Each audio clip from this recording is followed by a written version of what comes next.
The Insta360 Go2 is a tiny little camera with some great possibilities. Like I mentioned in my review video, you can do a lot of really fun things with this camera. So today I want to share some tips and tricks with you on how you can get some fun and creative shots to make your videos look cool. First of all, let's start with the magnet. The fact that you can stick it to any metal surface can get you some really cool shots. You can stick it to something just to not have to use a tripod. You can stick it to something just to get a cool perspective, or even just to stick it to something moving, like your car.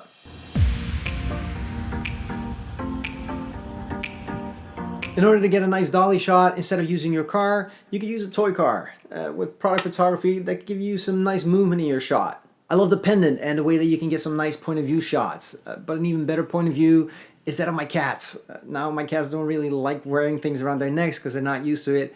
But your dog might not mind, and you can get some really fun shots and see what it looks like from his point of view. In order to get the best quality, you always want to film in pro video settings. This way you can use the flow state stabilization to make your videos look nice and smooth. With the selfie stick you can get pretty cinematic shots. Also thanks to the flow state stabilization that makes sure that you always have a steady horizon.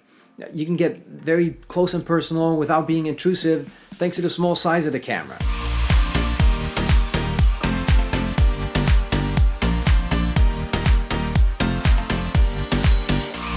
Doing a crane shot by moving the camera from the ground up to as high as you can reach. It's a very simple shot to do, but it can make your shot look like you're using some really expensive equipment.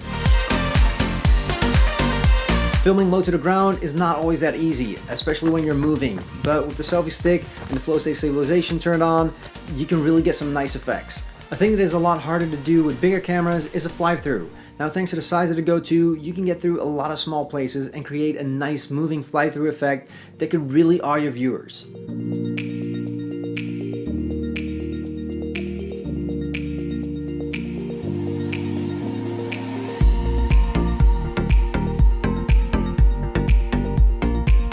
When you have to film in bright sunlight, the image can turn a little flat sometimes. Now to compensate for this, you can use ND filters. By using these, you can make the colors in your footage look a lot better.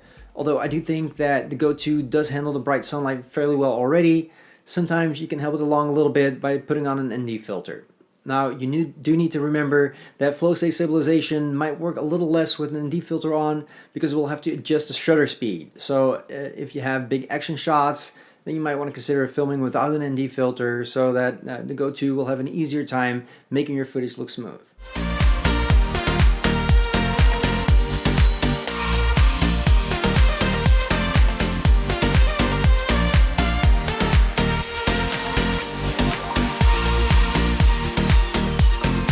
Like I said, I love the magnetic mounts, and the clip is one of them. You can easily connect this to your cap and use it while running.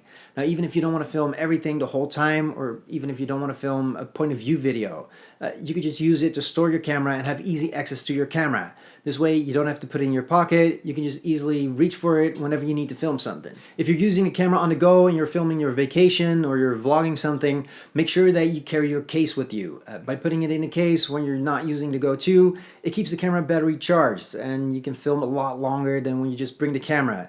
The case is small enough to just fit in your pocket, and it gives you a lot longer time to film. Alright, I hope you enjoyed these tips. If you have any tips or comments yourself, leave them down below in the comment section. Now until next time, get out there and run.